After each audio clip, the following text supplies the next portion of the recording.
Horror Flick, Digger did Super 6, Big Mitch. I'm kicking in doors with all three O's. And I'm bringing 28s, 101s because we Vegas sons, it's the Chronicles.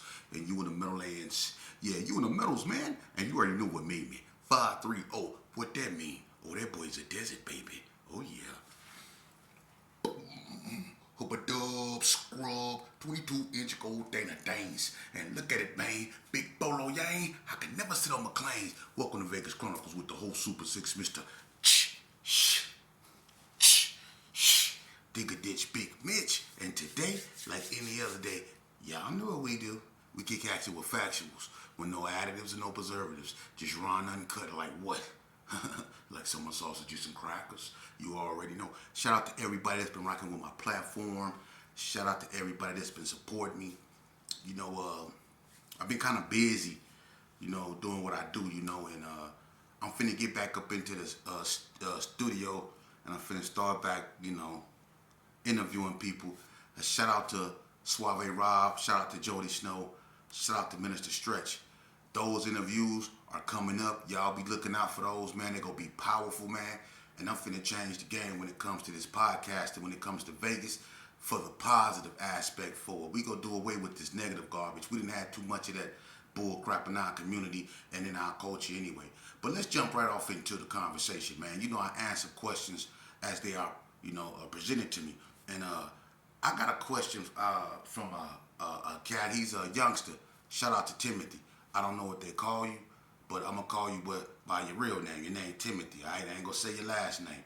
But he from Rolling 60, I suppose, right? And he asked me a question, you know. He asked me, you know, where do gang conflicts stand today? You know, because a lot of gangs and a lot of territory is not here no more or have been moved around due to gentrification. Okay, and you know, that's true. But as far as where do gang conflicts reside today, you know, my opinion of it, you know what I mean? And I come from the traditional form of gang banging when we knew who our enemies were. You know what I mean? And things, you know, it went to the click banging and other stuff now. So everything transformed, but you know, a war is a war. So let me give you my opinion on why I think situations stand between neighborhoods today. Alright? As far as the Gershon, you know, who's known for their fallout with numerous gangs, the worst one being the Rolling 60s. Okay? As far as the Gershons in the Rolling 60s, you have youngsters, right, that call themselves certain things. I don't get into the names because I can't keep up with that stuff. Alright? But it's Rolling 60 and it's Gershon. We both know that. That's the base of it. Alright? But as far as there being a genuine war, there is no war. You have pockets of youngsters who, you know, gets into it, you know, with pockets of young Gershons or whatever from time to time. And they might not see eye to eye. But as far as the traditional Rolling 60 Gershon Park Kingsmen war, that's over with, man. And that was over with in 2003, 2023, 2003, when the feds came in and indicted the Rolling 60s, you know. And it was just like the Northtown Gangsters versus the Gershons. That was an ugly war. And when K-Dog and a lot of NTGs got locked up, that war subsided. It wasn't over with, but the violence, it subsided. You know, the police or law enforcement, they always intervene when things get totally out of control. They lock up certain individuals and things calm down. It don't mean things are over with, but things calm down. And that's what happened with the Rolling 60s and the Gershons. When the feds came in, a lot of things calmed down. Now, with that being said, after the indictments with the Rolling 60s, it was a lot of inner turmoil on their behalf. And I'm not getting into that, that's on them. And at the same time, there was a lot of turmoil within the Gershon. You see?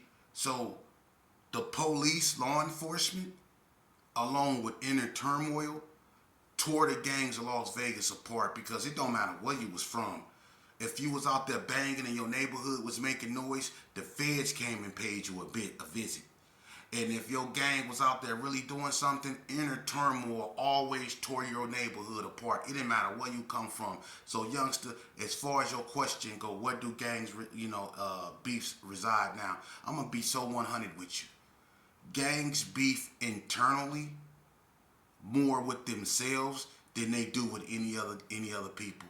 It's so much inner turmoil, whether you rolling 60, whether you Blood, whether you Gerson, whether you Donna Street or whatever. It's so much inner turmoil that gangs really can't function in a traditional form like they used to, because it's too much turmoil that's inner conflict, and it's been a lot of bloodshed. People have been backdoored by their own people. You see, so gangs are never gonna be the same in Vegas.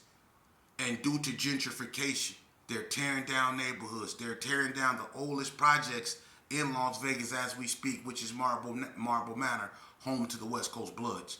They tearing that down. You see, so that's another stalwart that used to be the beacon of the West Side. And if the people don't know, the West Side is known, the historical West Side known as Ward 5 or the 5th Ward. That's the historical West Side. And what was done to the historical West Side, not just the gangs, everything shouldn't be looked at through, a gang perception. Look at it through, black culture, because the historical West Side, it was the main vein of the black community. Jackson and all them areas up over there, that's the historical West Side. And what happened to the historical West Side, man, is that them people displaced everybody. The only people still there is the people that's in the houses, and you have Sherman Gardens and a few more projects that's still up. But, pretty soon they're going to be trying to tear them down. But you mostly have the houses, which was middle class of black America. The black community. But other than that, it's being diluted. The political power that was focused in Ward 5, that political power, it's gone. People done sold everything from Nucleus Plaza to head west. All that's gone. Mama's Kitchen, Magnus Quick Check, both of them. Everything is Rita's Groceries. All that is gone, man.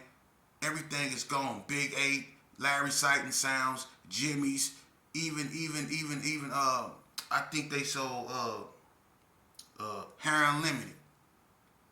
All that's gone, man. And our people don't own it. All that power that was focused, that political power, that voting power, all that power that was centered in the black community has been scattered. People have been sent in different directions, man. And that's why, and there's nothing wrong with diversity, but our political power, that was our mainstay, man. That's where our people, the Miss Wesleys, the Miss Stampleys, the Miss Hendersons, the Ruby Duncans, the Dorothy Ann Davises, the Willie Ann, the Nora Jeans, all these women, man, the Miss Walkers, all these women that fought and protested and put their lives on the line for us to have the resources in those communities that we have, that's gone. That's gone, man. That's gone.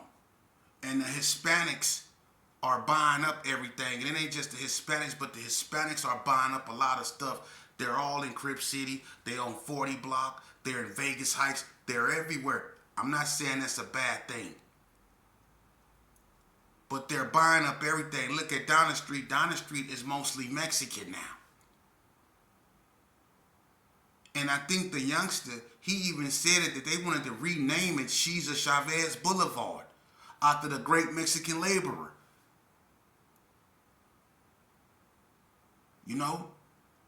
And that's a cold conversation that I would love to have with a Hispanic. You know why?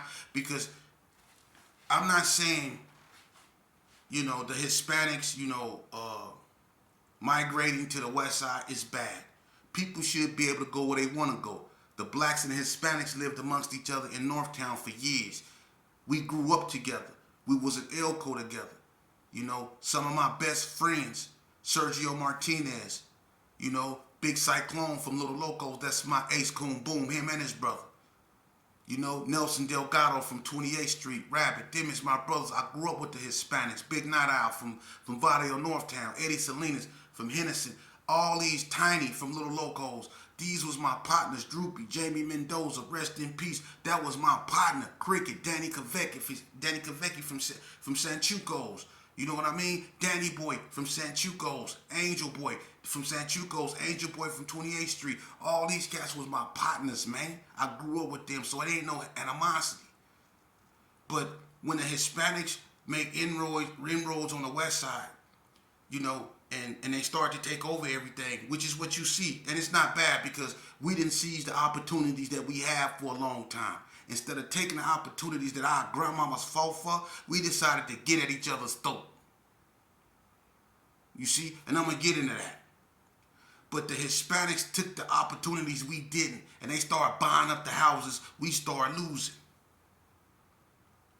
So I'm going to tell you, because I'm black, I'm going to tell you what was happening. There was an inner animosity brewing amongst blacks because they felt the Mexicans was taking over everything. You see? They felt the Hispanics was making inroads, and there was inner animosity. So now that Donald Trump is doing what he's doing, and he's going after the illegal Hispanics, and you see things are starting to change, you have certain blacks, and I'm not saying all of them, that's happy that this is happening because they felt that Hispanics were taking over everything. I'm not saying all the blacks felt that way, but it's a sentiment, it's a large sentiment of animosity. And they happy that Trump is doing what he's doing. You see? And that goes back to that, and I don't mean to disrespect nobody, that crabbish mentality. Because Hispanic people are melanated people. They're carbonated people. They're our people. And whether they stuck, and a lot of them are, not the ones that's from Mexico that know their history, that know a Jasper Yanga. You know, that know about the African American or the African, lineage in Mexico. They know about their people. But you have the ones that's been poisoned with an ideology, a racist ideology that has to do with the unholy alliance. You know, they wanted to cater to that Aryan stuff that them white people used to dispute. But the Hispanics, the real ones, they know that they're melanated people. You see? So for us to want something to happen to them or want them to be torn away from their family simply because they're taking the opportunities that we didn't, shame on us. Because the great Cesar Chavez, who was a Mexican laborer, he marched and supported Dr. Martin Luther King, Dr. Ruby Duncan. See, people don't know history.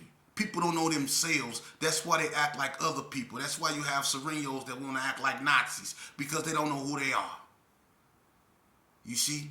And you have blacks that act like they in the mafia. They call themselves mafia this and mafia that. Come on, man. Now y'all want to be Italians. We act like everybody but ourselves.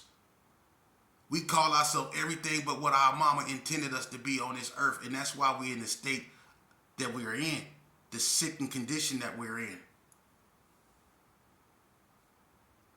So what do that lead to little homeboys? Because he also stated that since the OGs that survived the game, he said that we can all hang out and kumbaya with each other because we survived the game. But what that leave the little homies that still repping that, 6-0 or still repping Gerson, what that lead them at? And he right. They still out there in that water. The ones that survive this game, and it's a lot of 6-0s. There's some 6-0s that y'all don't even know, like Flab. That was my partner, QB Dior, OG Shaky Loke, that was my partner. Me and him, we was in Elko, we was in Indian Dorm. I had shell-toed Adidas, he had the Elise. We used to wear each other's shoes, that was my partner. His girl, Beneva, I think her name was, and my auntie Berlin used to hang out with each other. QB was my partner, man. Just like Big Craze, Chucky, from 60s, them was my partners, man. So, I understand when these youngsters say what that lead in because what they fighting for, man, we already know, man. We didn't already gang bang. They shouldn't be gang banging. We know where this stuff lead. It ain't go, listen. And this goes out to the 6-0s and this goes out to the Gersons, the Donnas, the NTGs, or anybody with common sense out there listening, man. We've done enough carnage to ourselves, man. The biggest threat that the black community face is ourselves. We have to go back in, man, and clean up our mess, man. We tore up our communities and we left that filth out there for them youngsters to get infected with it, man. And the only medicine that can cure these youngsters is us. Prison can't cure them. The police can't cure them. We're the only medicine. We need to go in there and clean up our mess, man. We got the heart. Remember, we not cowards. We was always walking around with our chest poked out. We was always talking about our knockout records and how we'd get down with anybody. You know what I mean? So we scared to get our kids out the streets, man, because our kids is infected with the same bullcrap that we was. For real. And I'm going to be honest with you youngsters, man. It's a lot of OGs out here, man. It's a lot of them that want to see y'all do good, that want something better for y'all. But they so discouraged. You know why? Because it's other OGs out here still with that madness. They bitter because they never was nothing and they still ain't nothing now. So they always putting it on a big B, or they always putting it on a crown, or they always putting it on a big C.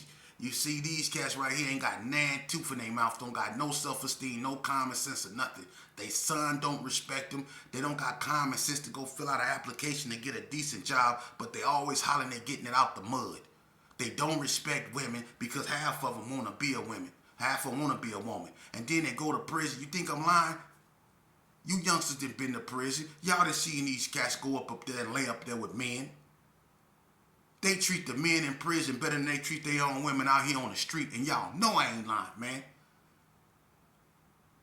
Y'all seen how these cats was treating these dudes up there in a penitentiary. Kept they hat did. Got their mamas buying the boy food packages and stuff like that. Going to the coffee shop for the boy. But you get out here and you jump on your baby mama. You black in both our eyes, but you went in the penitentiary jumping on that boy in the room. And if you feel offended, then I'm talking to you. Let's quit living a lie, man. I stand with anybody that stand on the truth. And the truth is, we are our own worst enemy, man. Because instead of watching somebody that's excelling in whatever and it's positive, instead of asking them how they got what they got or try to get the blueprint like they got, we'd rather tear them down because we comfortable when they down here on our level. You ever notice how you and your homeboys get along when y'all broke? But soon as one of y'all bubble, things change. You see? But when everybody was broke, everybody was best friends.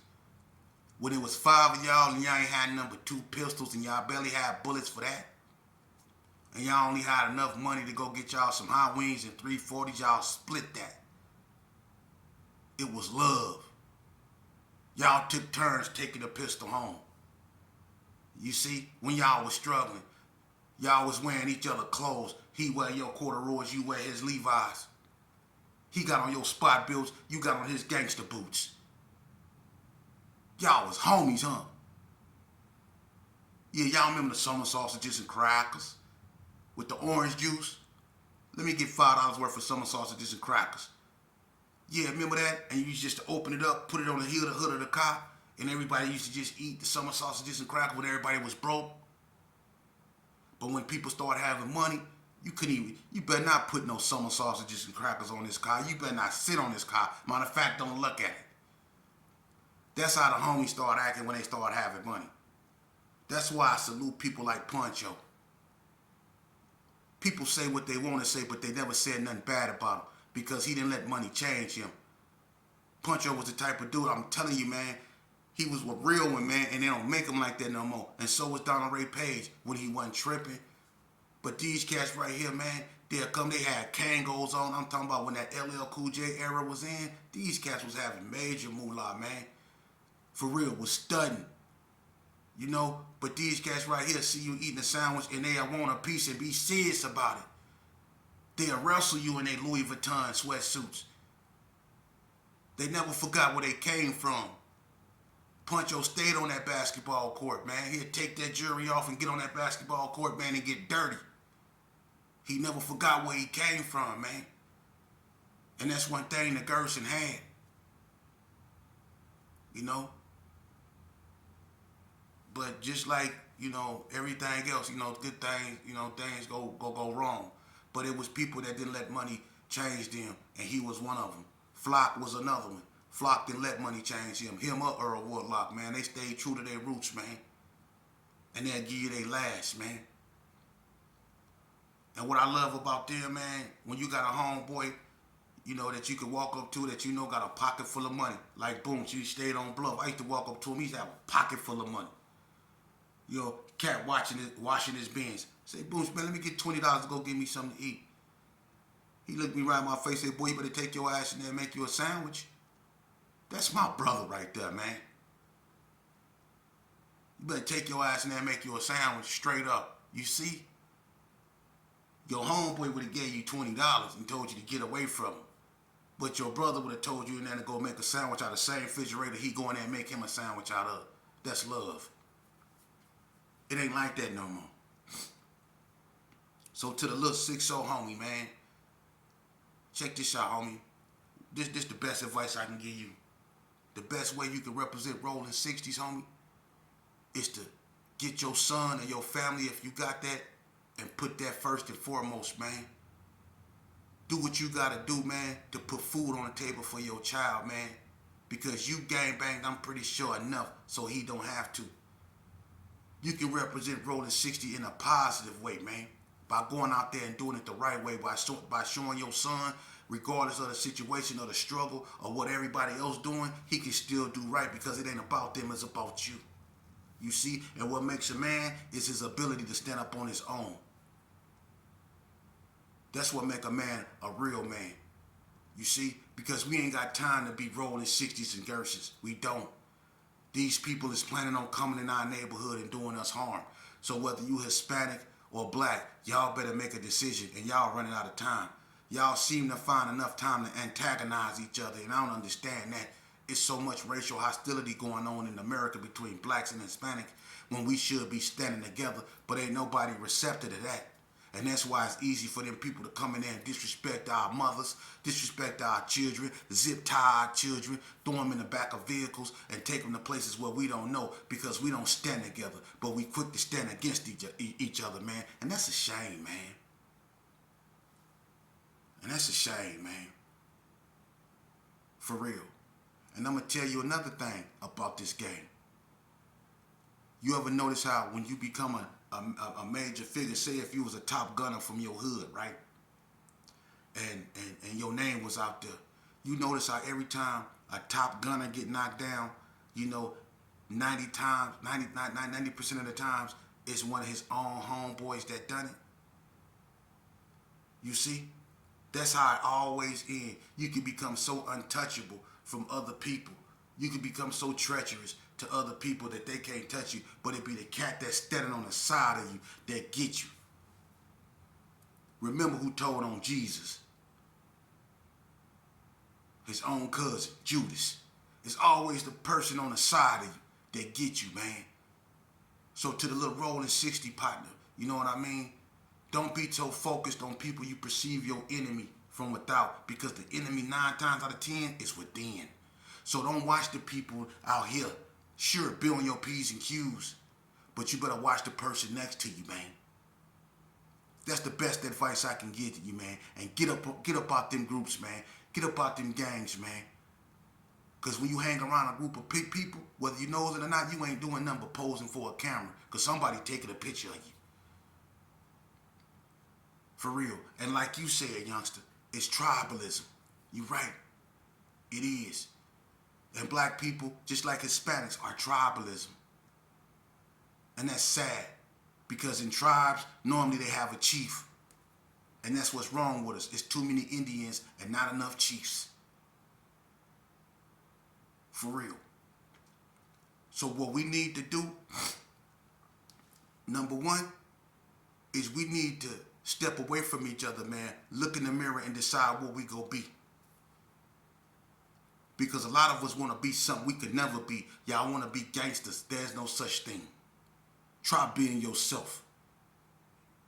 Focus on your talents, man. What make you who you are? And being a Rolling 60 or Gershon Park Kings, man, don't make you who you are. And it ain't gonna never validate you as no man, bruh. Nah. Going to prison, I got teardrops, I got barbed wire, I got stars on my shoulder. Don't none of that validate me as a man. It only remind me of, of a failure I've been in life. These is just reminders of a failure I've been on. None of this validate me as a man. None of this. When I got away from my homeboys, when I denounced that bull crap, and to people that know me, they know I've been denounced that. I'm with God and God only. I can't be with God and the Gershons. I know where I come from. But I'm not represent that to destroy my own people. I'm not gonna destroy my people in the name of that. To hell with that. I'm me. And I'm gonna be the best me that I can be. With all my faults and my failure. And I can look in the mirror and be comfortable with that. And that's what validates me as a man. You see? Now, we need to start, after we get ourselves together, go out there and make amends with our women, the people that's been holding us down in our weakest moments. That seemed to, But we need to go back to our women